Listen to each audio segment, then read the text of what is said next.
کہ ان تمام حالات میں، حالات جیسے بھی ہیں، شاید ہماری روح، ہمارا جو جسم ہے، ہماری جو جان ہے، اس ساری کڑواہٹ کو اپنے اندر لیے ہوئے ہے، لیکن خداوند یہوہ رافع جو میرا اور آپ کا شافی ہے، ہماری ساری حالت کو، ہماری کڑواہٹ کو مٹھاس میں بدلنے کی طاقت اور قوت رکھتا ہے۔ ہاللیلویہ! وہ ہمیں اصلی حالت میں لا سکتا ہے۔ اور رافع اور یہ جو لفظ روفی ہے، اس کا مطلب ہے اصلی حالت میں لانا، بحال کرنا، شفا دینا، بدنی، باطنی، اخلاقی علاج کرنا، رفع کرنا، مرمت کرنا۔ یہوہ رافی، میرا تیرا شافی، تجھے مجھے سنبھالنے اور شفا دینے کی قدرت رکھتا ہے۔ ہاللیلویہ! اور پھر جو چوتھا نام ہے جس پر آج ہم غور کریں گے، وہ یہوہ شامہ ہے۔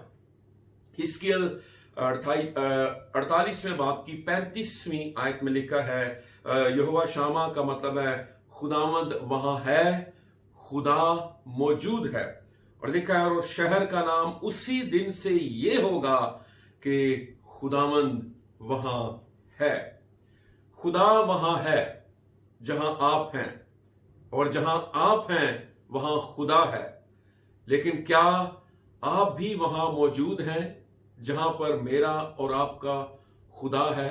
یاد رکھیے، اس دنیا میں آپ تنہا نہیں ہیں، آپ کا خدا آپ کے ساتھ ہے۔ یہوہ شامہ آپ کے ساتھ ہے۔ اور خداوند یسوع مسیح نے کہا متی کی انجیل 28ویں باب کی آخری آیت میں کہ دیکھو، میں دنیا کے آخر تک ہمیشہ تمہارے ساتھ ہوں۔ اور اس کا نام ایمانویل رکھا گیا، جس کا ترجمہ ہے خدا ہمارے ساتھ، گاڈ ود اس۔ اور جہاں ہم ہیں، ہمارا خدا بھی وہاں ہمارے ساتھ ہے۔ پھر پانچواں نام ہے جس پر ہم غور کرنا چاہیں گے، وہ ہے ایل اولام۔ یہ پیدائش 21ویں باب کی 33ویں آیت ہے، اور لکھا ہے، تب ابراہیم نے بیر سبا میں جھاؤ کا ایک درخت لگایا، اور وہاں اس نے خداوند سے جو ابدی خدا ہے دعا کی۔ یاد رکھیے، کائنات میں کوئی بھی چیز ابدی نہیں ہے، ایور لاسٹنگ نہیں ہے۔ جو بنائی گئی ہے کائنات میں، نہ وہ ہمیشہ سے ہے، نہ وہ ہمیشہ تک رہے گی۔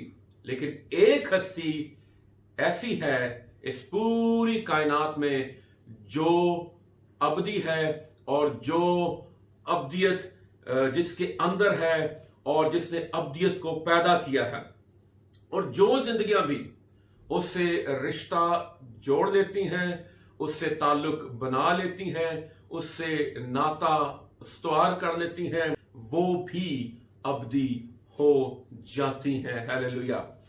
پھر ایک اور نام ہے جس پر ہم غور کریں گے، وہ ہے ایل جبور۔ اور یہ یسایہ 9ویں باب کی 6 آیت میں ہمیں یہ نام ملتا ہے۔ اس کا نام عجیب، مشیر، خدائے قادر، ابدیت کا باپ اور سلامتی کا شہزادہ ہوگا۔ ایل جبور، جس کا مطلب ہے ہیرو، گاڈ، خدائے قادر، اور اس میں اس کا مطلب ہے زبردست، جابر، سب سے طاقتور، غالب آ جانے والا، مائٹی گاڈ۔ سو جس ہم خدا کی پرستش کرتے ہیں، وہ خدائے قادر ہے، وہ قادر مطلق ہے، وہ قدرت سے بھرا ہوا ہے، اور وہ اپنی قدرت سے تمام کائنات کو سنبھالے ہوئے ہے، اور وہ اپنی قدرت سے بڑے بڑے کام کرتا ہے۔ وہ یریحو کی دیواروں کو گرا دیتا ہے، وہ بحر کلزم کو 2 ٹکڑے کر دیتا ہے، اور وہ 40 سال اپنی قوم کو اپنی قدرت سے کھانا کھلاتا ہے، اور وہ آج بھی مجھے اور تجھے سنبھالنے کی قدرت رکھتا ہے، کیونکہ وہ خدائے قادر ہے، وہ ہمارا ہیرو گاڈ ہے، اور ہمیں اس کی پرستش، اس کی ستائش، اس کی جے جے کار کرنی ہے، اور اس کے نام کو اپنی زندگیوں سے سر بلند کرنا ہے۔ پھر 7واں جو نام ہے وہ یہوہ یری، بڑا مشہور نام، اور یہ تقریباً ہماری ہر دعا میں استعمال ہوتا ہے، اور جب ہم کسی چیز کی کمی کا شکار ہوتے ہیں، جب ہمیں کوئی چیز درکار ہوتی ہے، تو ہم دعا میں اسپیشل خدا کا یہ جو نام ہے یہوہ یری بہت استعمال کرتے ہیں، اور اس نام پر بہت سے گیت بھی بنائے گئے ہیں۔ یہوہ یری کا مطلب ہے خدا مہیا کرے گا، اور پیدائش 22ویں باب کی 14ویں آیت میں لکھا ہے، اور ابراہیم نے اس مقام کا نام یہوہ یری رکھا، چنانچہ آج تک یہ کہاوت ہے کہ خداوند کے پہاڑ پر مہیا کیا جائے گا۔ کوہ موریا پر ابراہیم جو ہے وہ اسحاق کو لے کر جاتا ہے، اور وہ اسحاق کو باندھتا ہے، اور پھر اسے لکڑیوں پر رکھتا ہے، اور پھر اسے چھری سے ذبح کرنے لگتا ہے۔ این اسی وقت خدا ایک مینڈھا، ایک برا مہیا کرتا ہے۔ کوہ موریا پر اسحاق کی جگہ ایک برا مہیا کیا گیا، مینڈھا مہیا کیا گیا، اور خداوند قادر مطلق خدا نے کلوری کے پہاڑ پر بھی ایک برا مہیا کیا، جسے خدا کا برا کہا گیا، اور یہ یسوع مسیح جو میرے لیے اور آپ کے لیے، اور جو میری جگہ پر آپ کی جگہ پر عوضی کے طور پر پیش کیا گیا۔ خداوند ہمارا خدا ہماری مشکلات میں ہمیں جو کچھ بھی درکار ہوتا ہے، ہماری ضرورتوں میں وہ ہمیں مہیا کرتا ہے۔ رومیو 8ویں باب کی 32ویں آیت میں لکھا ہے، جس نے اپنے بیٹے ہی کو دریغ نہ کیا بلکہ ہم سب کی خاطر اسے حوالے کر دیا، وہ اس کے ساتھ اور سب چیزیں بھی ہمیں کس طرح نہ بخشے گا۔ آمین۔ پھر فلپیوں 4 باب کی 19ویں آیت میں لکھا ہے، میرا خدا اپنی دولت کے موافق جلال سے مسیح یسوع میں تمہاری ہر ایک احتیاج رفع کرے گا۔ ہمیں خدا کی طرف دیکھنے کی ضرورت ہے، جو ساری کائنات کا پروردگار ہے، جو مہیا کرتا ہے، جو چرند کو، پرند کو، جانوروں کو، انسانوں کو، ہر ایک شے کو وہ اپنی قدرت سے اور وہ اپنی مٹھی کھولتا ہے۔ زبور کی کتاب میں لکھا ہے، ہر جاندار کی خواہش پوری کرتا ہے۔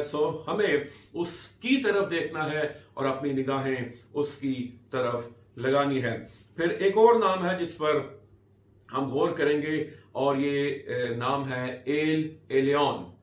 ایل ایلیون کا مطلب ہے خدا جو سب سے بلند ہے، اور پیدائش 14واں باب اس کی 18ویں سے 20ویں آیت میں جب ابراہیم کی ملاقات جو ہے ملکہ صدق سالم کے بادشاہ سے ہوتی ہے، تو وہاں پر جو لفظ ہمیں ملتا ہے اردو بائبل میں وہ خدا تعالی ہے۔